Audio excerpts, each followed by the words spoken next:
And welcome back to Revolution Radio. Tonight, we have a special guest with us tonight. Marcos, welcome.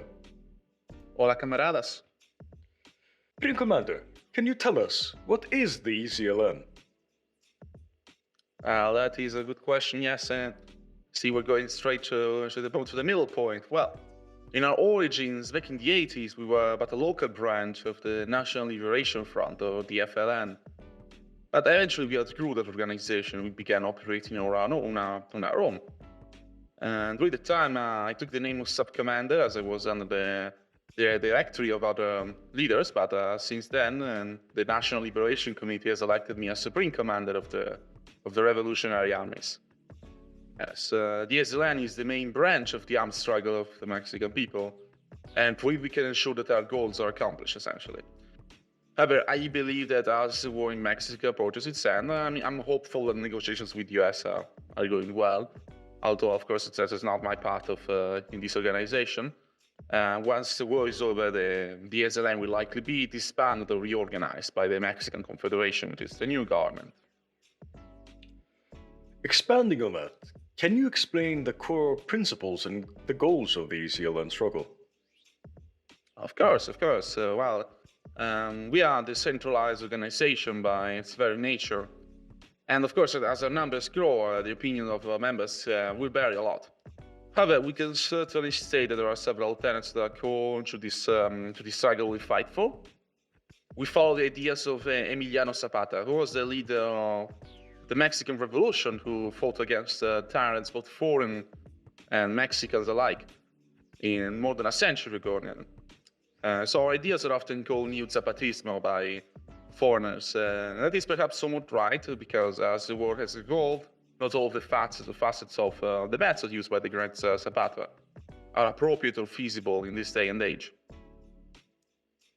However, at the same time, I believe that simplifying our struggle to be the simple return of our ideology is undeserving of both our accomplishments and the inevitable human suffering caused by the armed struggle. Zapatism is not exactly a new ideology, you see, but nor is it a rehash of all ideologies. And there are no universal recipes or lines or strategies or tactics or rules or laws to create essentially a guideline. There is only a desire to build a better war, and a new war, one which we are working to create. Of course, having prefaced with all of that, I can say that among our main goals are indigenismo, which is the idea of creating equal representation and opportunity for the peoples native to the Americas. In Mexico, we are building a society where all people are treated equally, and native languages and cultures are not being oppressed, but rather protected as unique human heritage that they are. Well, I'm not a native myself. I believe that this is the right thing to do, and it is righting historicals wrong in a way, you could say. Another important tenet of our struggle is autonomism and decentralism. We have observed many times throughout history, and we experienced firsthand in Mexico, of the dangers of centralized authority and of the excesses of the state. I've never been much of an anarchist myself, and why I believe that pure anarchism will likely never work, at least in the current state of humanity. And indeed, a basic organizational framework is absolutely necessary for the moment. This framework does not need to be as overbearing, as dangerous to individual liberties as it has been throughout most of human history. This is something that is being reflected in the common law of the Mexican Confederation and Constitution, which is slowly but steadily being written right now, as we speak. Another important aspect of our struggle is the resistance against global capitalism and globalism. Many have called us anti-globalization throughout the years, but I will use the term alter-globalization instead, which is what's called in the English-speaking world. We have no issues, but rather support international cooperation and trade. We fight, however, against the excesses of the current system, of the cultural hegemony of the Anglo-speaking world, which is slowly suffocating and eradicating local heritage and the way of life in many regions of the world.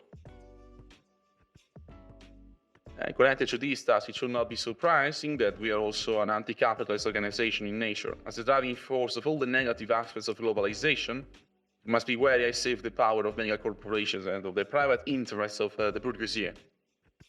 This is why, for example, infamously, private properties online is outlawed in our territories. Industries are owned through worker cooperatives and left to independently operate with little supervision. Now, unfortunately, the needs of the war have rendered this last point somewhat moot, as we had to enforce organization and schedules to ensure that we had enough supplies for our struggle. But I have high hopes that after the war is over, these restrictions will be removed and we'll be able to unleash the liberties of the workers. Now, these are only some components and ideals of our struggle and organization. And I was a philosophy and literature professor in university before I joined the ASEAN. So believe me, I could talk for hours on end on political philosophy, but I figure you have other questions for me now, do you not? Of course, Marcos. Land reform and agrarian rights have always been central to the EZLN's agenda. Can you share a vision for a more just and sustainable agricultural system in Mexico? Sure. Yes. Land reform was one of the main reasons for the beginning of our open insurrection back in 1996, more specifically when the PRI refused to continue the land reform institutionalized in the Constitution of 1912, which much greater members of the PRI had written nearly a century ago when they led the revolution. And this alone would have perhaps not galvanized the people to support us, but the signing of the NAFTA agreement made the reality clear to many Mexicans, as American agricultural products, which is biologically engineered and found with toxic chemicals, flooded our markets. They drove Mexican farmers out of business, and their lands were bought nearly for free by American producers, who now exported their methods of destructive agriculture to Mexico. This is why, for example, you will see that the Chapin River is nowadays entirely undrinkable, while cattle nowadays needs absurd degrees of antibiotics and other chemicals to grow sickly, while before, with little to none, they could grow healthy. And this environmental catastrophe, which destroyed the lives of many, was the final spark for our rebellion. It has informed much of our struggle to this day. And among the main tasks of the autonomous communities, which are often called caracols, are environmental protection and self-sustainability. And this is often encouraged by the banning of chemical fertilizers and this establishment of monocultures and the better use of water for irrigation. Now, monocultures in particular are very harmful for the well-being of the land, and that is the reason for us encouraging the return of the traditional Mayan, wisdom of the three sisters, which is the three crops, potatoes, maize, and beans, which when planted together produce a full diet and repair and heal the soil. Of course, I have to state that I'm not really I don't know much of agriculture. As I said, I was a university professor of literature. I know little of biology. So I believe legislating what particular chemicals or particular methods should be used should be left up to more knowledgeable people than myself, certainly. Yes, of course, but it is always a valuable goal to strive for, even if one does not know much about the subject. I agree. Now, some critics argue that an armed struggle is not the most effective means for achieving socialist goals. What would you say to those that question the use of armed resistance as a strategy for social change? Well, I will say to them they have a good heart, that indeed peaceful revolution should be the preferred method in an ideal world, but quoting a great man, those who make peaceful resolution impossible will make violent revolution inevitable. And this was Martin Luther King during the 60s in the US. And we have achieved, I'd say we have achieved more through armed struggle in a few years than what through our previous methods in as much time. And millions of Mexicans are liberated from the misery of neo-colonial exploitation as we advance in the Civil War. Yet at the same time, I cannot deny that our struggle has also caused the death of many, both on our side and on the opposite. It's caused human suffering. Whether or not this suffering is justified by the ends is something that I feel cannot be unilaterally declared. It will be unfair, I say. It's up to the individual to decide. Personally, I believe that whatever harm we may have caused will greatly be outnumbered by the good we have already brought or will bring.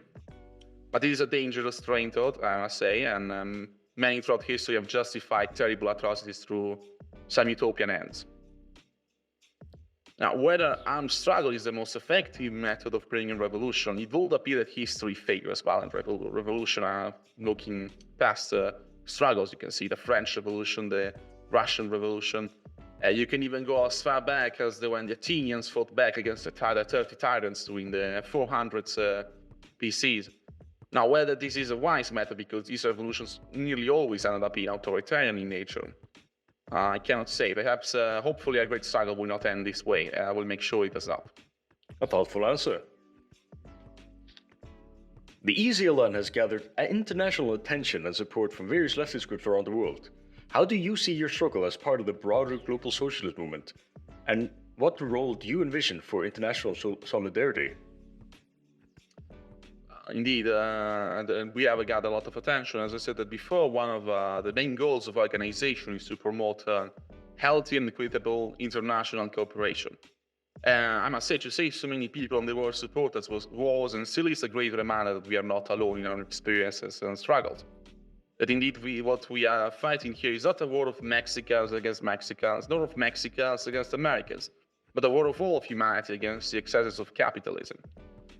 And what has surprised me most ever is the small donations, the small participations, and the small support from the many multitudes. In particular, thanks to the technology of the internet, that they gathered so much support for individual donations on the internet was particularly surprising. I believe that this means of communications will be essential in the international struggle. Overall, I'd say all the support we gathered has also helped with the morale of our soldiers and our people. It always brings smiles to us soldiers or to people to receive a little, for example, some canned food which comes from Russia or from some other nation, which has so helpfully helped us with humanitarian aid. Of course. In recent years, there's been a resurgence of socialist and leftist movements around the world. How does the ECLN see itself fitting into the global landscape? And are there any international dialogues or collaborations that you consider particularly important? Well, I must preface that I cannot speak very authoritatively on the matter, as I'm just a military leader. I'm not part of the Department of Foreign Relations, which has just been established.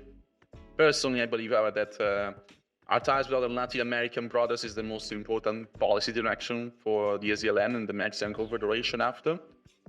And that continued cooperation and communication with our allies in that region is of the utmost importance. After all, we are the same people, somewhat. We have shared many struggles, we share many ideals. And yes, I believe cooperation will be important, as I said.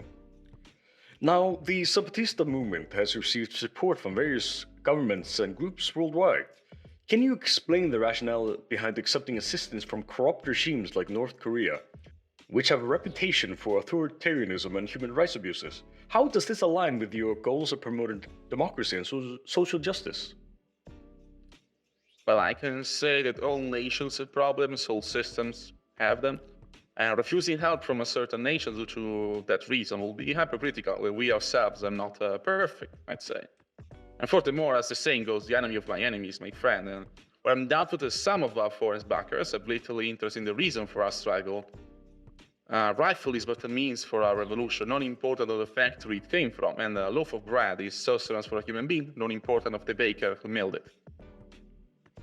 Well, this has been an incredible interview, Marcos. It was a pleasure to have you with us tonight. Are there any parting words for the international struggle worldwide that you could give to the people?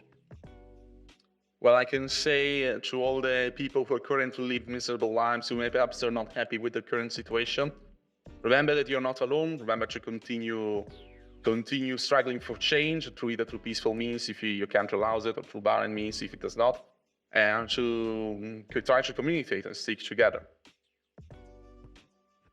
Very thoughtful words. Thank you for allowing me here for this interview in revolutionary times. And well, that's all from my part.